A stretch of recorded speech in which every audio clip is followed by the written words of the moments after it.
नमस्ते विद्यार्थी मित्रों, धोरण 10 विषय संस्कृत विषयांग व्याकरण जेनी अंदर समास एवं टॉपिक आपणे भणी रह्या छीए। आमनी पूर्वे समासना आपणे 3 प्रकार छे ए जोया हता। द्वंद्व समास, तत्पुरुष समास अने नज तत्पुरुष समास आवा 3 समासना प्रकारनो अभ्यास छे करी चूक्या छीए। आशा राखुं छुं के साथे साथे तमे पण ए समासनी व्याख्या, एना पॉइंट अने केवी रीते सामासिक स्वरूपमां आपणी सामे होय अने तेने ओळखावानुं थतुं होय ए याद करी लीधुं हशे, कंठस्थ करी लीधुं हशे। हवे आजे આપણે સમાસનો ચોથો પ્રકાર જેનું નામ છે ઉપપદ તત્પુરુષ સમાસ। આમ જોઈએ તો આ તત્પુરુષ સમાસનો એક પેટા પ્રકાર છે। એટલે તમારી સામે પરીક્ષામાં ક્યારેક એ ઉપપદ તત્પુરુષ સમાસ એમ લખેલું પણ હોય અથવા એમ જ ઉપપદ સમાસ લખેલું હોય તો પણ તે ઉપપદ તત્પુરુષ સમાસ अथवा उपपद समास ए छे।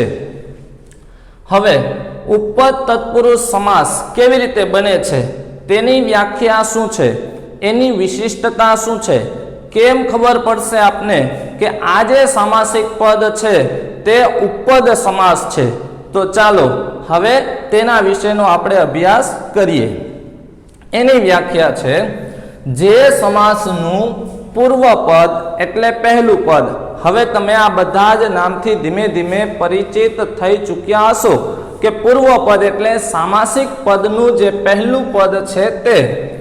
पूर्व पद कोई नाम के विशेषणनुं बनेलुं होय अने उत्तर पद धातु अथवा कोई क्रिया धातुनुं बनेलुं होय तेने उपपद तत्पुरुष समास कहे छे। व्याख्याने फरीथी जोईए, जे समासनुं पूर्व पद कोई नाम के विशेषणनुं बनेलुं होय, नाम संज्ञा जेने आपणे कहीए छीए ते, अथवा विशेषण एटले के नामना अर्थमां वधारो करनारुं जे पद होय छे ते एमनुं बनेलुं हशे। कयुं पद? पूर्व पद। पूर्व पद एटले पहलुं पद। तो पहलू पद जे छे ते कोई नाम के विशेषणनुं बनेलुं हशे, पहली बात ए। अने उत्तर पद एटले के जे बीजू पद छे ते धातु अथवा कोई क्रियापदनुं बनेलुं होय। तो धातु के जे नामना मूळमां छे, पठ, लिख, गच्छ, आवा जे धातुओ छे ए धातुनुं बनेलुं हशे, अथवा तो क्रियापदनुं। क्रियापद एटले के क्रिया दर्शावनार जे पद होय तेनुं बनेलुं होय त्यारे तेने उपपद तत्पुरुष समास कहेवामां आवे छे। तो आनी व्याख्या आपने क्लियर थई गई के जे समासनुं पूर्व पद नाम के विशेषणनुं बनेलुं हशे, एनुं उत्तर पद धातु अथवा कोई क्रियापदनुं बनेलुं होय तो तेने उपपद तत्पुरुष समास कहेवामां आवे छे। बीजू शुं ध्यान में राखवानुं तो के आ समासनुं उत्तर पद एटले के जे बीजू पद छे ते क्रिया धातुनुं बनेलुं हशे। क्रिया धातुनुं एटले के जे क्रिया दर्शावतुं होय आवा प्रकारनी जे धातु, आवा प्रकारनो जे धातु छे तेनुं उत्तर पद एटले बीजू जे पद छे ते क्रिया धातुनुं बनेलुं हशे। आगळ आ समासनो विग्रह करती वखते उत्तर पदनुं मूळ क्रियापद मूकी इति शब्द मूकवामां आवे छे अने पूर्व पदमां यथायोग्य फेरफार करवामां आवे छे। ज्यारे आपणे एनो विग्रह करवानो होय ए समयनी वात करीए तो आ समासनो ज्यारे आपणे विग्रह करशुं त्यारे तेनुं उत्तर पद छे ए उत्तर पदनी अंदर एनुं मूळ जे क्रियापद छे ए मूळ क्रियापद मूकी एमना पछी इति शब्द छे मूकवामां आवे छे અને પૂર્વ પદમાં યથાયજ્ઞ એટલે કે થોડા ઘણા એમની અંદર ફેરફાર થયેલા જોવા મળશે જ્યારે આપણે તેનો વિગ્રહ લખીએ છીએ ત્યારે, પરંતુ આપણે વિગ્રહ લખવાનો નથી એટલે એની વ્યાખ્યા યાદ રાખવાની છે. આપણે એના ઉદાહરણો જોઈએ એટલે આપને વધારે સમજાશે.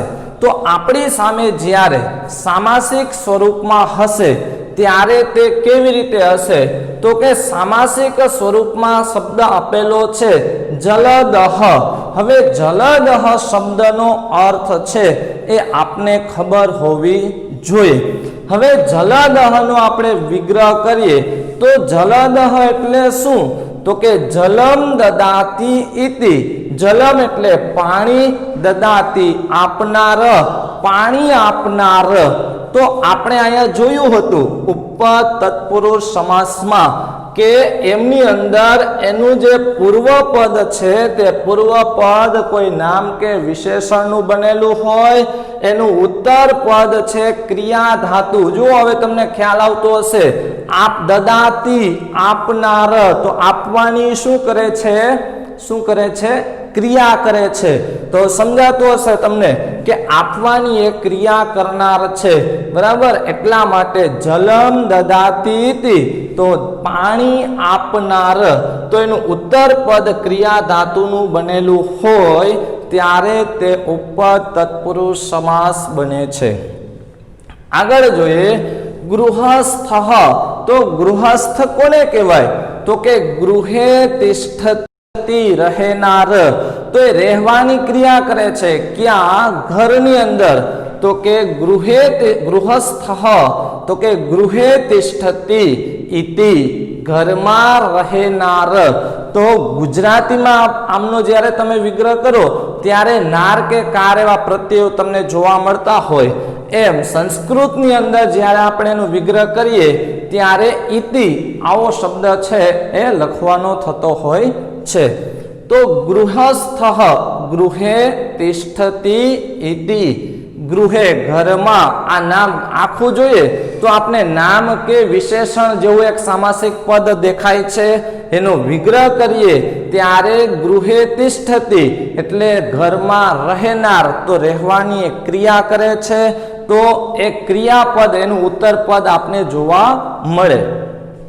આગળ ઉદાહરણ જોઈએ તત્વજ્ઞ.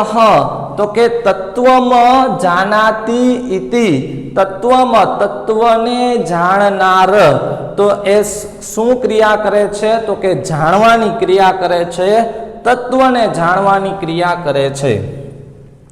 કુંભકાર, કુંભમ કરોતિ ઇતિ, ઘડો બનાવનાર, ઘડો કરનાર જે છે, બરાબર? એટલા માટે એક બનાવવાની ક્રિયા કરે છે, ઘડો બનાવવાની ક્રિયા કરે છે. તો એ જે છે તે નાર કે કાર પ્રત્યય જ્યારે આવે ત્યારે એ ગુજરાતીના સંસ્કૃતની અંદર એનું ક્રિયાપદ જોવા મળે છે ત્યારે તે ઉપપદ તત્પુરુષ સમાસ છે એ બને છે.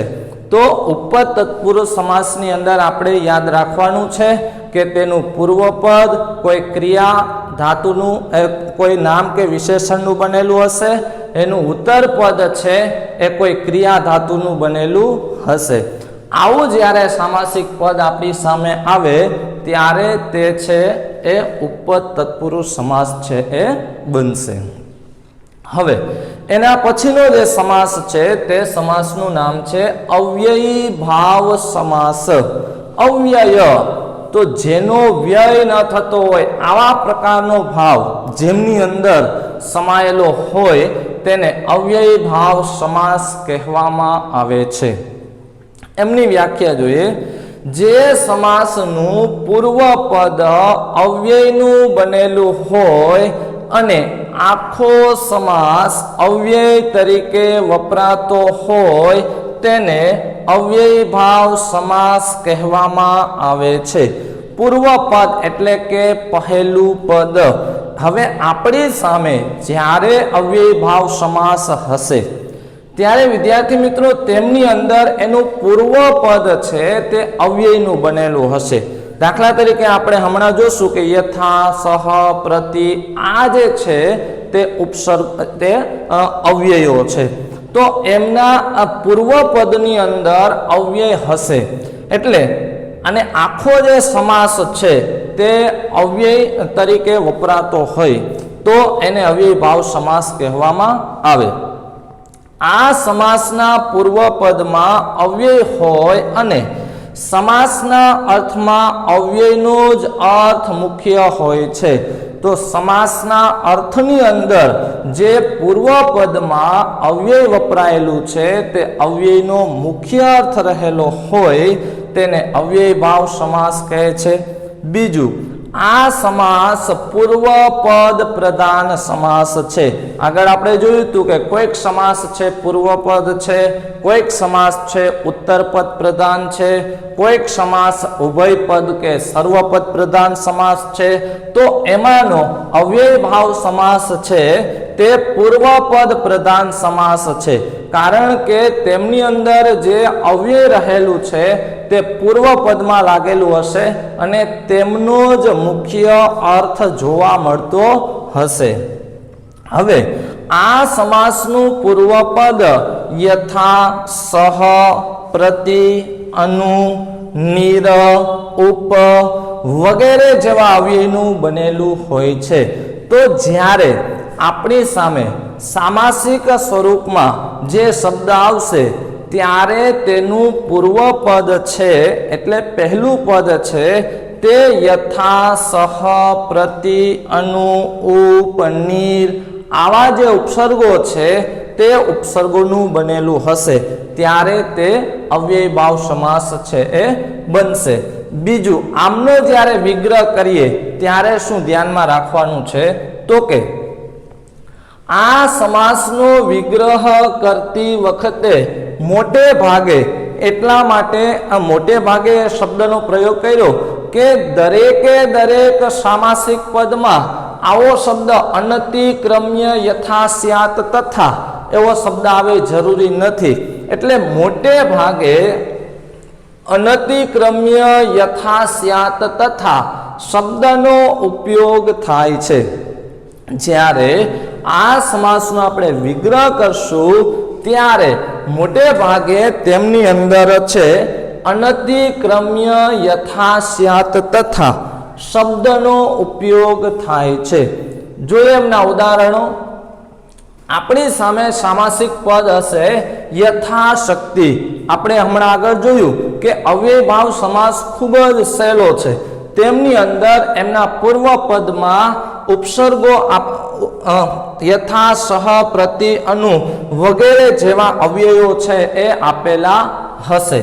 તો યથાશક્તિ એટલે કે જેવી શક્તિ હોય તે પ્રમાણે એમ કહેવામાં આવે.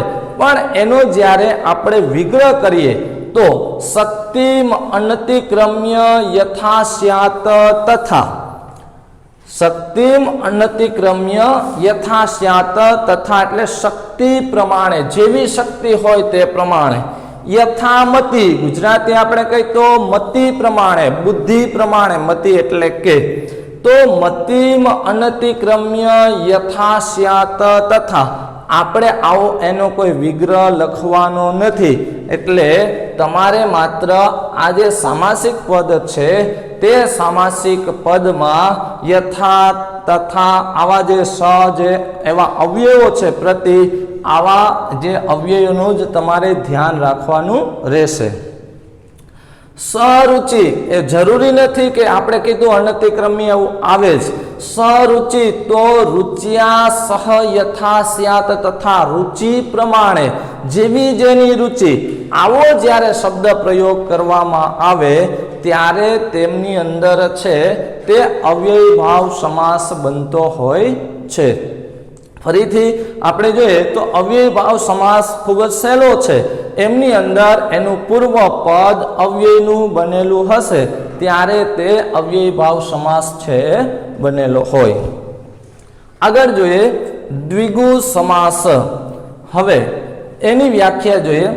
જે સમાસનું પૂર્વ પદ સંખ્યાવાચક વિશેષણનું બનેલું હોય તેને દ્વિગુ સમાસ કહે છે. દ્વિગુ સમાસ પણ ખૂબ જ સરળ છે.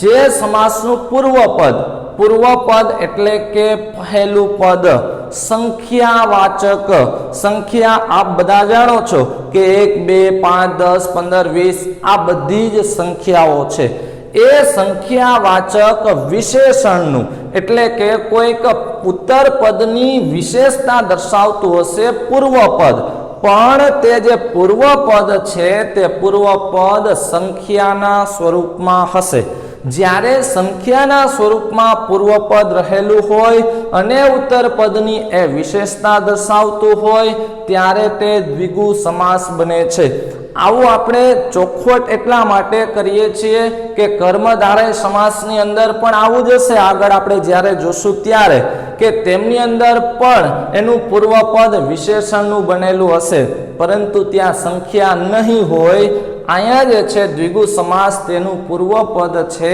તેમાં સંખ્યા હશે એટલે બંને વચ્ચે આટલો તફાવત છે ફરીથી જે સમાસનું પૂર્વપદ સંખ્યાવાચક વિશેષણનું બનેલું હોય તેને દ્વિગુ સમાસ કહે છે એનું પહેલું પદ સંખ્યાવાચક વિશેષણનું હશે આ સમાસનો વિગ્રહ કરતી વખતે બંને પદને અંતે સમાહારઃ પદ મૂકવામાં આવે છે કે સમાહાર જેનો અર્થ થાય સમૂહ ગુજરાતીમાં જોઈએ તો સમૂહ પણ સંસ્કૃતની અંદર આપણે તેનો જ્યારે વિગ્રહ કરીએ ત્યારે સમાહારઃ એવો શબ્દ મૂકવામાં આવે છે દાખલા તરીકે જોઈએ નવરાત્રિ સામાસિક સ્વરૂપની અંદર જ્યારે હોય તો એ નવરાત્રિ એટલે કે નવ એવો શબ્દ પૂર્વપદ આપને ખબર પડી જાય કે નવ છે એ કોઈક સંખ્યા દર્શાવતું હોય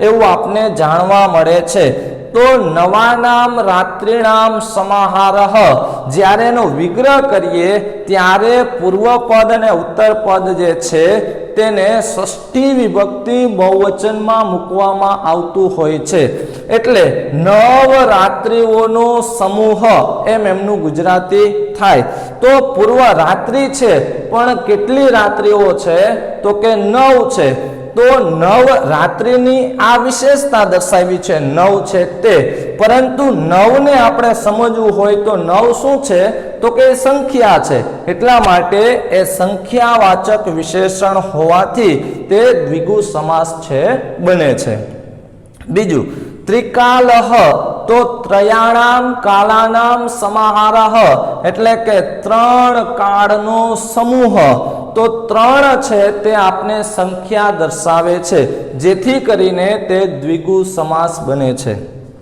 આગળ સપ્તર્ષિ સપ્તાનામ ઋષિણામ સમાહારઃ 7 ઋષિઓનો સમૂહ તો 7 છે એ પૂર્વપદ સપ્ત એનું ગુજરાતી 7 એ પૂર્વપદ છે અને તે સંખ્યા દર્શાવે છે જેથી કરીને તે સંખ્યાવાચક વિશેષણ છે ઋષિ છે પણ કેટલા છે તો કે 7 છે તો એ સંખ્યા દર્શાવી છે જેથી કરીને તે દ્વિગુ સમાસ છે એ બને છે તો અહીંયા સુધી આપણે છે એ 3 સમાસ અત્યારે આપણે ભણ્યા ઉપપદ તત્પુરુષ સમાસ એમની અંદર છે એ આપણે ફરીથી જોઈએ તો એનું પૂર્વપદ નામ કે વિશેષણનું બનેલું હશે અને એના પછી અવ્યય ભાવ સમાસ જોયું તો અવ્યય ભાવની અંદર તેમનું પૂર્વપદ છે એ કોઈ અવ્યયનું બનેલું હશે દ્વિગુ સમાસ જોયા તો દ્વિગુ સમાસની અંદર એનું પૂર્વપદ છે કોઈ સંખ્યાનું બનેલું હશે તો આવી રીતે દરેકે દરેક સમાસની વ્યાખ્યાઓ છે યાદ રાખવી અને કંઠસ્થ કરતું જવું અસ્તુ।